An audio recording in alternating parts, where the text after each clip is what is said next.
de travailler avec quelqu'un qui n'a pas de conviction. Il n'y a rien de pire que d'être près d'un leader qui n'a pas de conviction. Vous tous, vous savez que vous suivez ce politicien. Mais si ça bouge ici, il va transhumer. Il va se transmuter. Il va se métamorphoser. Et vous tous serez obligés de vous aligner parce qu'il n'a pas de conviction. Il n'y a rien de pire. Il faut des collaborateurs dans le travail, dans la politique, dans l'église, sans conviction. Frère, la conviction est plus forte que la doctrine. La conviction est plus forte même qu'une révélation. Il y a des révélations qui engendrent des convictions. Mais il y a des convictions, même si tu amènes une prophétie, même si tu amènes un rêve, tu dis, Dieu m'a dit, je dois faire la couture. Moi, c'est couper couture. Je vais réussir ici. Même si tu amènes la plus grande des prophéties, la conviction est plus puissante que les révélations. La conviction est plus puissante que les idées des hommes. La conviction est plus puissante que les oppositions. La conviction est plus puissante que les vents qui s'élèvent, que les marées qui s'abattent. Quand la conviction est là, elle est plus solide que le roc le plus solide. La conviction, comme l'encre. Quand un navire arrive quelque part, on laisse tomber l'encre. Et quand l'encre est au plus bas, qu'il se bloque à la terre ou au rocher, peu importe le vent, le bateau peut encore bouger, mais il ne pourra jamais aller au-delà. Parce que ce qui stabilise le bateau dans une certaine circonférence, ce n'est pas son poids, mais c'est la connexion, l'encre avec le sol. Maman Doudou, quand quelqu'un est convaincu, il n'y a rien qui peut le bouger. Parce que c'est quelqu'un qui a une conviction. Il y a ton voisin. Est-ce que tu es un homme de conviction? Est-ce que tu es un homme de conviction? Ou bien toi on t'emporte seulement? Moi aussi je ne sais pas. Moi aussi je ne savais pas. Tu es seulement emporté. Dis à ton voisin, sois un homme de conviction. Sois un homme de conviction. Dis à ton voisin, sois une femme de conviction. Sois une femme de conviction. Écoutez-moi très bien. Notre père Abraham fut juste devant Dieu parce que c'était un homme de conviction.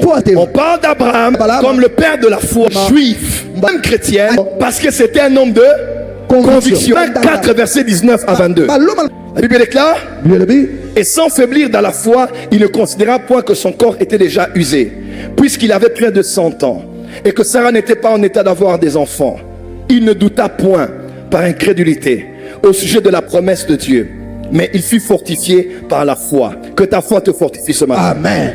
Donnant gloire à Dieu et ayant la pleine conviction que ce qu'il promet, il peut aussi l'accomplir. C'est pourquoi cela lui fut imputé à justice. Qu'est-ce qui a fait d'Abraham un homme juste devant Dieu? Parce qu'il avait la pleine conviction. Son corps était usé, il était vieux. Abraham. Il avait plus de 100 ans. Il ne pouvait avoir d'enfants. Mais il glorifiait Dieu. Il rendit grâce à Dieu. Là où c'est impossible, parce qu'il avait la pleine conviction que celui qui fait la promesse, il est fidèle. Tu sais, les hommes qui n'ont pas de conviction regardent à ceux qui sont autour d'eux. Regardent à leur âge. Ah, prophète Joël, à mon âge, est-ce qu'elles n'ont pas encore me regarder? Prophète Joël, à mon âge, avec des enfants comme ça, est-ce qu'elles n'ont pas encore m'aimer, pas encore m'honorer? Là, c'est des doutes. On dit, il ne douta point, mais il eut une pleine conviction que la promesse est plus puissante que mon âge, que la promesse est plus puissante que ma condition sociale. Voilà pourquoi Hébreux 11 verset 1 dit ceci, dans la version Darby: or la foi est l'assurance des choses qu'on espère, elle est la conviction de celles qu'on ne voit pas. La foi même, c'est la conviction. Je suis convaincu des choses que je ne vois pas. Comme par exemple ce matin, je suis convaincu qu'il y a des millionnaires et des milliardaires dans cette église. Je suis convaincu que l'année prochaine on aura plus de 50 mariages dans cette église. Je suis convaincu, en vous voyant, je n'ai pas les preuves en moi, de la ferme conviction que le taux de chômage de cette église sera réduit plus de 80%. Il n'y aura pas de chômeurs dans cette église. Il y a ceux qui vont travailler chez et ceux qui vont travailler pour eux-mêmes. Je libère ça de l'atmosphère et je te communique ma conviction. Tu ne finis pas cette année dans le chômage. Je suis convaincu. Je ne sais pas comment, mais ça va arriver. Sachez ceci, la mission du Saint-Esprit, quand il le fait auprès des non-croyants, Jésus en parle en 16 verset 8. Et quand il sera venu, convaincra le monde en ce qui concerne le péché. Le premier travail que le Saint-Esprit a fait, nous étions païens, appelé à la porte de nos cœurs et il nous convainquait, amenait la conviction. Il avait le ministère de la conviction. Il nous poussait à être convaincus que le péché était mauvais, que Jésus était la réponse. Il est sauvé parce que le Saint-Esprit a fait un travail de conviction.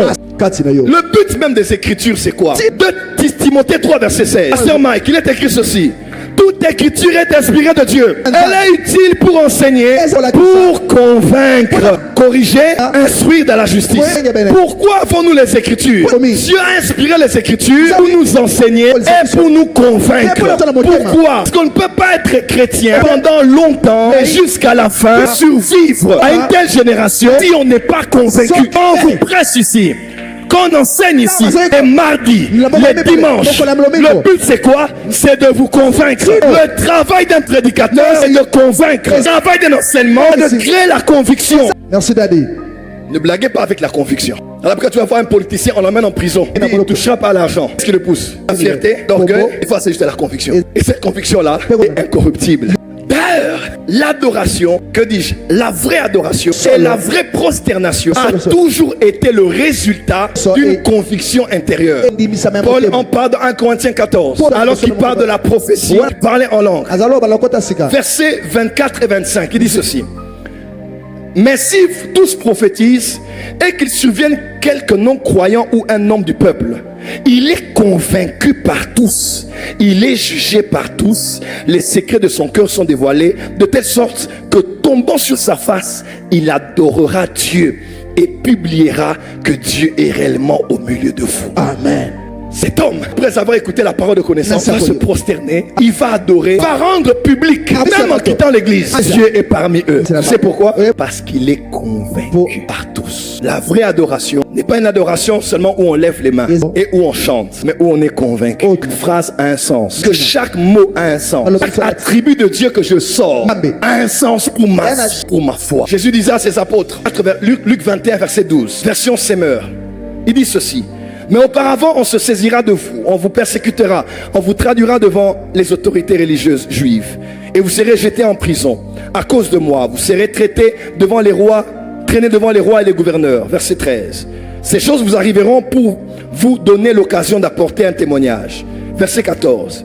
Et donc cette ferme conviction, vous n'aurez pas à vous préoccuper de votre défense. C'est moi, en effet, qui vous donnerai des paroles qu'aucun de vos adversaires ne pourra réfuter et une sagesse à laquelle personne ne pourra résister. Version Semeur.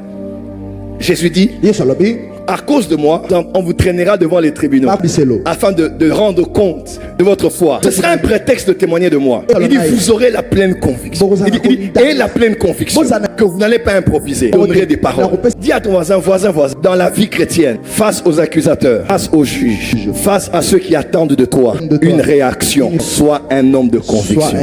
2 Corinthiens 15 verset 11. L'apôtre Paul dit ceci. Sans donc la crainte du Seigneur, nous cherchons à convaincre les hommes.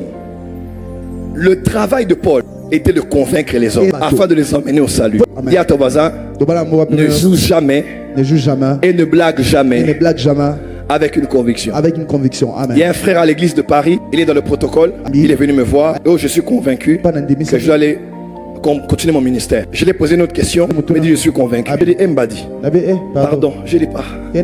Je l'ai appelé devant les ouvriers. Pourquoi? C'est tragique de travailler avec quelqu'un qui n'a plus la conviction que c'est sa place.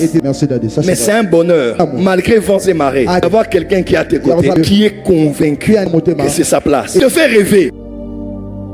On aura des bus, on aura des vannes, on aura la télé, tu iras à l'Élysée, tu iras à l'OUA. Quand tu as quelqu'un de comme ça, il ne regarde pas l'argent, il est convaincu que ce dans quoi nous sommes finira par payer. Frères et sœurs, quand vous voyez les kamikazes, terroristes, ou les gens qui meurent pour leur foi chrétienne, foi islamique, hindoue, les gens prennent des fouets, de fouetter tout le corps. Vous avez déjà vu ça? Parce qu'ils sont convaincus. C'est leur manière de plaire à leur divinité. Quand vous voyez un homme avec la bombe, et il va mourir pour sa foi islamique, je ne pas des musulmans, islamique, parce qu'il est convaincu. Ce matin, prière, que cette église soit une église des femmes et des hommes de conviction.